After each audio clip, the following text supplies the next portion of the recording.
Hello दोस्तों, कैसे आप सभी लोग। उम्मीद करते हैं आप सभी अच्छे होंगे। प्लीज़ इस चैनल को ज़रूर सब्सक्राइब कीजिए क्योंकि यहाँ पर आपको काफ़ी ज़्यादा इन्फॉर्मेटिव वीडियोस पूरे फैक्ट के साथ मिलती है। तो कुकिंग ऑयल, अगर हम पिछले साल का कंपैरिजन इस साल से करें तो इस साल कीमतें कुकिंग ऑयल की बहुत ज़्यादा है, चाहे वो सनफ्लावर ऑयल हो, सोयाबीन ऑयल हो या पाम ऑयल हो। और यहाँ तक कि इंडोनेशिया, जो दुनिया का सबसे बड़ा कुकिंग ऑयल यानी कि पाम ऑयल का एक्सपोर्टर है, उसने कुछ महीने पहले ही बैन लगा दिया था। जिसकी वजह से क्या हुआ कि डिमांड तो भारत में उतनी रही, बढ़ गई और ज़्यादा, लेकिन सप्लाई कम होने की वजह से भारत में उसकी सप्लाई कम रही, जिससे उसकी कीमतें बहुत ज़्यादा बढ़ गई, बेतहाशा बढ़ गई। और कुकिंग ऑयल की कीमतें बढ़ने से इसका डायरेक्ट इम्पैक्ट जो पड़ा वो हमारे देश की गरीब जनता पर पड़ा। पिछले महीने 13 मई को भारत ने गेहूं के शॉर्टफॉल को रोकने के लिए और आटे की कीमतें को जो बढ़ रही थी उसको कम करने के लिए गेहूं के एक्सपोर्ट पर ही बैन लगा दिया था। तो भारत ने गेहूं के एक्सपोर्ट पर तो बैन लगा दिया है, लेकिन भारत इंडोनेशिया को गेहूं के एक्सपोर्ट कर सकता है, वो भी वस्तु विनिमय यानी कि बार्टर सिस्टम के जरिए। भारत वहाँ पर गेहूं एक्सपोर्ट करेगा और वहाँ से जो कुकिंग ऑयल की क्राइसिस आई हुई है भारत में, वहाँ से वो इम्पोर्ट करेगा। तो यहाँ पर ये वस्तु विनिमय यानी कि बार्टर सिस्टम के जरिए ही यहाँ पर वस्तुओं का आदान प्रदान किया जाएगा। वस्तु विनिमय यानी कि बार्टर सिस्टम जो पहले आदि मानव काल के समय में चला आ रहा था, वो अब फिर से शुरू होने वाला है। एक्चुअली शुरू हो भी चुका है, क्योंकि बहुत सारे देशों के साथ भारत ने पहले भी वस्तु विनिमय के ज़रिए बहुत सारी चीज़ें का आदान प्रदान किया है। तो क्या है ये पूरा मामला, और ये वस्तु विनिमय यानी कि बार्टर सिस्टम क्या होता है, और भारत किन किन देशों को गेहूँ सप्लाई करेगा और किन किन देशों से ये मतलब इम्पोर्ट करेगा। तो आज इसके बारे में पूरी डिटेल के साथ बात करते हैं, लेकिन उससे पहले हम न्यूज़ आर्टिकल्स देख लेते हैं। Hindustan Time. India may allow wheat export to Indonesia in exchange for palm oil. Although India has banned export of wheat last month to assure its adequate availability domestically, even as global wheat prices have skyrocketed due to supply concern, it has kept the option of export open through government-to-government G2G deals. The two added. कब का article है? 14 जून का article है। तो बात करते हैं कि आखिर क्या मामला है और हम इसकी बात क्यों कर रहे हैं, लेकिन उससे पहले हम ये जान लेते हैं कि ये बार्टर सिस्टम क्या होता है। तो अगर हम बात करेंगे बार्टर सिस्टम की, तो जब दुनिया में कई सभ्यताएं प्रचलित थी, जैसे मेसोपोटामिया की सभ्यता, सिंधु नदी की सभ्यता, मिस्र की सभ्यता, रोमन सभ्यता और चाइना की सभ्यता, तो उनमें अगर व्यापार करना होता था तो वहाँ पर व्यापार करने के लिए बार्टर सिस्टम यानी वस्तु विनिमय को अपनाया जाता था, क्योंकि उस समय मुद्रा क्या होती है ये किसी को नहीं मालूम था, अर्थात उस समय मुद्रा का अभाव होता था। लेकिन यहाँ पर तो सामान ज़रूर चाहिए था। अगर कोई मछुआरा है, उसके पास मछली है, लेकिन उसे चिकन की ज़रूरत है, तो या फिर वो किसी अन्य जानवर के मांस की ज़रूरत करता है, तो वो किसी ऐसे व्यक्ति को ढूंढेगा जिसके पास चिकन अवेलेबल हो और उसे मछली की ज़रूरत हो। तो जब आपस में दोनों मिलते थे तो एक व्यक्ति अपनी मछली देता था, तो बदले में उसे चिकन मिल जाता था।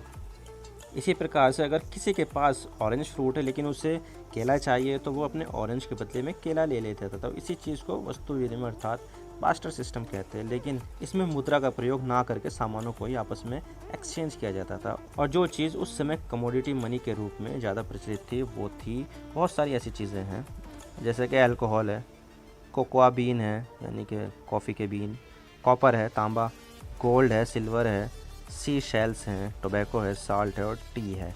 तो ये चीज़ वहाँ पर उस समय कमोडिटी मनी के रूप में जानी जाती थी। लेकिन इसमें भी कई खामियां थी, और वो थी सामानों का अनइक्वल एक्सचेंज। और इसमें मैं एक उदाहरण के ज़रिए समझाता हूँ। मान लीजिए किसी के पास एक भैंस है लेकिन उसे मछली चाहिए, तो उसे अपनी भैंस की वैल्यूएशन नहीं पता है, तो उसको एक भैंस के बदले सिर्फ एक मछली मिलेगी। तो ऐसा होता है अनइक्वल डिस्ट्रीब्यूशन, जो एक बड़ी समस्या है इस सिस्टम की।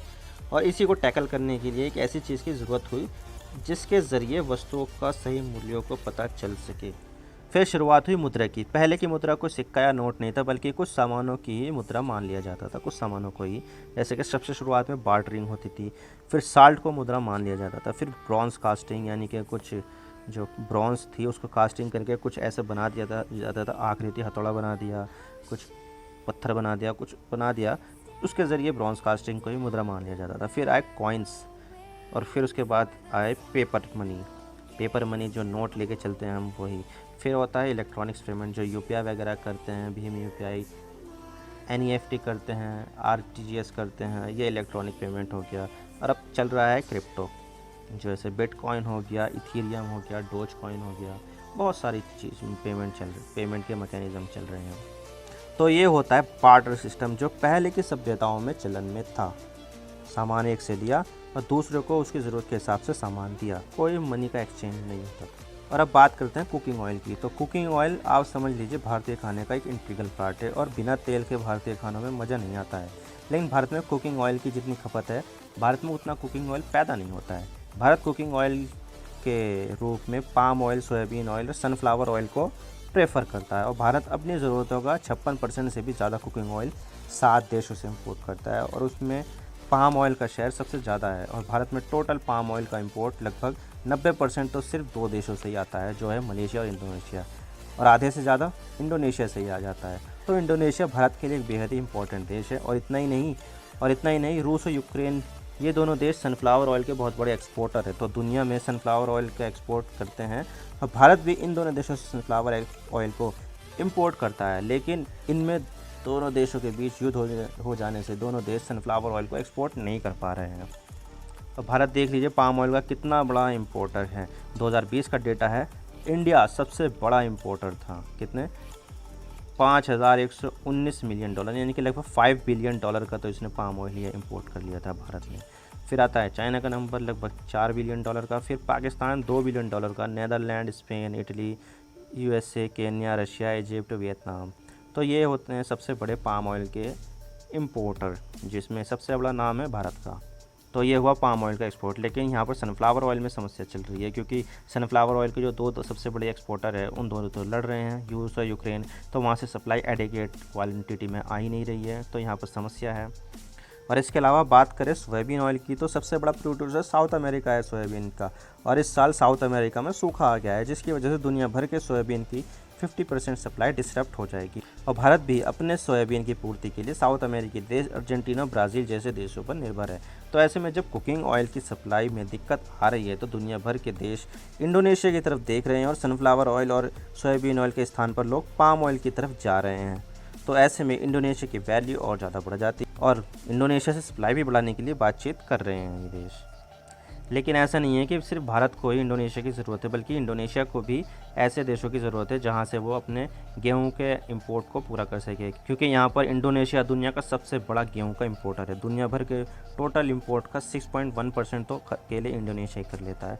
3.5 बिलियन का गेहूँ खुद इंडोनेशिया परचेज़ कर लेता है दुनिया भर का।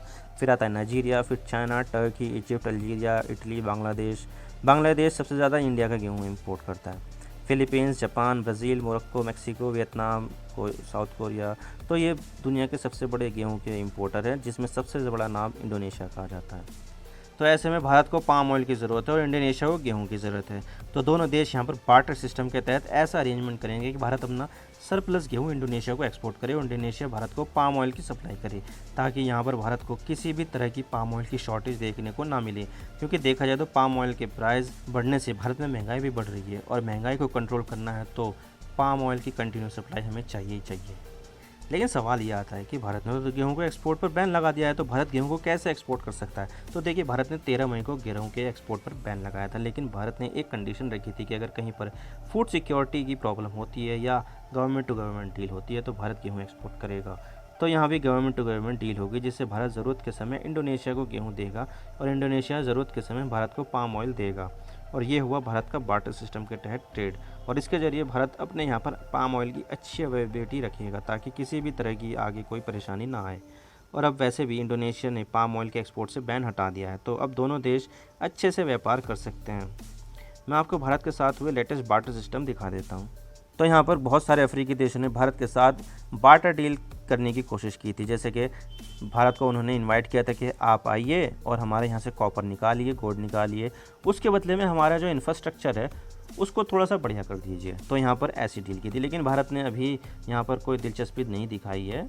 और यहाँ पर ईरान और श्रीलंका के बीच में बार्टर एग्रीमेंट हुआ था, जिसके तहत यहाँ पर श्रीलंका अपनी चाय को ईरान भेजेगा और ईरान उसके बदले में तेल की सप्लाई श्रीलंका को करेगा।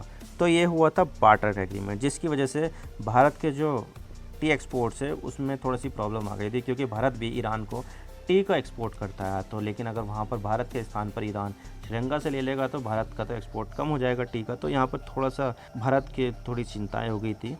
और इसके अलावा भारत ने बार्टर सिस्टम के तहत ही रशिया से फर्टिलाइज़र की सप्लाई के लिए बात की थी और ऐसा मैकेनिज़्म तैयार किया था कि यहाँ से भारत रुपये में पेमेंट करे और वो वहाँ से रुपये में एक्सेप्ट कर ले, और बदले में रशिया भी उसी रुपये से भारत में व्यापार कर ले। कुछ सामान खरीद ले। तो ये था भारत का बार्टर एग्रीमेंट, जो अभी तक फाइनलाइज तो हुआ ही नहीं है। तो इसके अलावा जो हमारे विदेश मंत्री है जयशंकर साहब, उन्होंने एक बात कही थी, जब भारत नया नया आज़ाद हुआ तो भारत के पास गेहूं की बहुत ज़्यादा कमी हो गई थी, लेकिन भारत के पास जूट बहुत होता था और जूट की ज़रूरत थी किसे, अर्जेंटीना को। तो यहाँ पर एक डील की गई थी कि भारत अपना जूट अर्जेंटीना को देगा और अर्जेंटीना बदले में भारत को गेहूं सप्लाई करेगा। तो क्योंकि तब सिक्योरिटी प्रॉब्लम आ गई थी, फूड सिक्योरिटी की, तो तब ऐसी दिक्कत आ गई थी। तो ये था भारत और अर्जेंटीना के बीच में बार्टर डील। और इसके अलावा ईरान ने भी भारत को ऑयल बार्टर डील के तहत ही सप्लाई के लिए ऑफ़र किया था और भारत ने इसको एक्सेप्ट भी किया था, क्योंकि भारत यहाँ पर रुपए में पेमेंट कर रहा था ईरान को और बदले में वही रुपया भारत में वापस आ रहा था। ईरान उसी रुपये से कुछ ना कुछ खरीद रहा था। अगर हमने 100 का सामान दिया है ईरान को, तो बदले में वही 100 रुपये का सामान वापस से ईरान भारत से ख़रीद लेता था। तो ये था भारत का ईरान के साथ बार्टर सिस्टम। तो ये है कुछ बार्टर सिस्टम के एग्जाम्पल। आपको क्या लगता है, भारत को इंडोनेशिया से सामान बार्टर सिस्टम के तहत खरीदना चाहिए या नहीं? आप कमेंट सेक्शन में ज़रूर बताइएगा।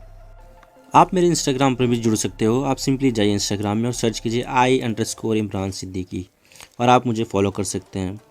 इसके अलावा आप मुझे ट्विटर पर भी फॉलो कर सकते हैं, यहाँ पर भी सेम ही यूज़र नेम है I_इमरान सिद्दीकी। तो दीजिए मुझे इजाज़त, मैं मिलता हूँ आपसे नेक्स्ट वीडियो में। अगर आपको वीडियो थोड़ी सी भी पसंद आए तो चैनल को ज़रूर सब्सक्राइब कीजिए। Thank you for watching. I really appreciate your precious time. God bless you all. Now signing off.